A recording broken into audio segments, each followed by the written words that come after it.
tennis enthusiast at El Macero. Sara Jackson here.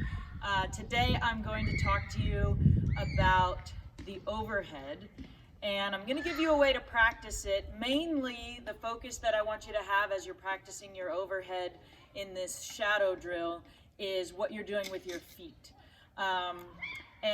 So first we're going to talk about how to prepare for an overhead, pretending like you are at the net and your opponent has just hit the lob up over your head. So we'll talk about the components of the preparation. Then we're going to talk about what your footwork should look like as you're going back for the overhead. And then we're going to put it all together using a shadow shot and actually pretending like you're hitting the overhead. This shadow drill is a great way to practice getting into the habit of using good footwork for your overhead, which ultimately will help you be able to get more lobs when somebody lobs you when you're playing the net. And it's also a great way to get some exercise, as you'll see when I start demonstrating it all put together. So the first thing we're gonna do, I'm gonna pretend like the net is right here in front of me. I'm playing the net as I would if I was actually out on the court. And what I want you to pay attention to is how I get ready when the ball goes up over my head. So my opponent has just lobbed me, and here I go. Okay, 3 things that I want you to notice that what I did there. Number 1 is I turned my hips and my shoulders, okay? So I went from facing the net to being about 90 degrees from where I just was, okay? Hips, shoulders, 90 degrees. The second thing that you need to make sure you do as you're doing that, and it all happens at the same time, is you're getting your racket back and ready, okay? Now, from this position, my racket, once I'm ready to hit the overhead, all I have to do is go up and meet the ball, okay? So I have pivoted, I have prepared my racket, and then the last component is what I do with my non-dominant hand, okay? In that preparation motion, I bring it up. And the purpose of this is so that I can track the ball as I'm doing my movement, okay? That's important because it helps us know where we need to move to get into the proper positioning to actually hit the overhead. Okay, so one more time, the 3 pieces of preparation all together are the pivot, racket ready, non-dominant hand up in the air. Looks like this, and I'm ready to move, okay? So the second thing I want to show you now is what the footwork will look like. I've done all that in, probably less than 1 second if we're doing it in real time. And now I'm ready to move back to get into position to get the lob. And 2 common mistakes that happen with the footwork. Number 1, people choose to backpedal, okay?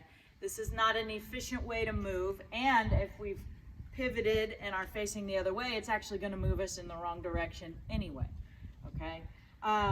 The second thing that people will do is sidestep.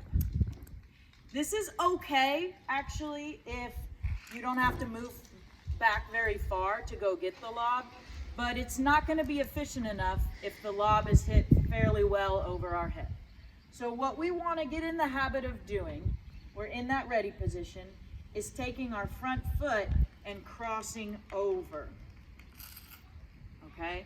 Again, that very first step should be crossover, and then we're planted, ready to jump up and hit the overhead, okay?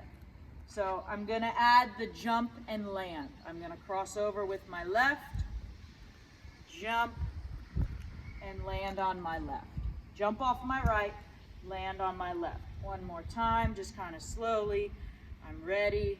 I'm going to cross over, plant, and jump, land on my left.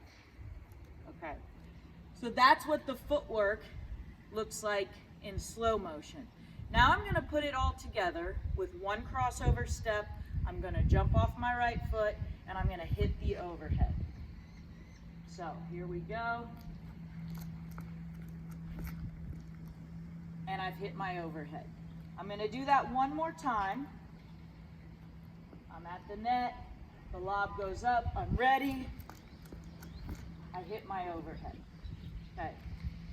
Now, you won't always need to just use one step in order to get back for the overhead. So the last thing I want to show you now is what it would look like if it's an even deeper lob and you need to use 2 of those crossover steps to go ahead and get back. So this time, twice, and I hit my overhead, okay? Now, I mentioned in the beginning of the video, this is a great way, the more repetitions you do of this, the more automatic it will become for you when you're playing the net and the ball goes up over your head to prepare correctly and make sure you're doing that crossover step. So lots of repetition of this drill will get you good at that, okay? The second thing this drill is good for is exercise. So my recommendation is that you start with maybe 5 times in a row where you go back 1 step, come back up to the place where you're at the net. 5 times in a row, 3 sets of that.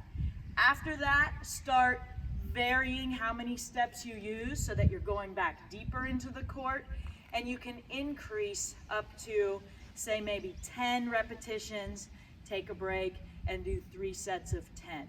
But work up slowly. Really take your time in the beginning to make sure you're doing your good preparation and that you're doing your crossover step. Okay. So, I hope you get out there and give this a try. It's going to really make it easier for you to get lobs when you're playing at the net, particularly in doubles. Your partner who's in the back will appreciate the fact that you don't always call out yours when that lob goes up over your head. Have fun with this, and I will see you guys next time. Bye.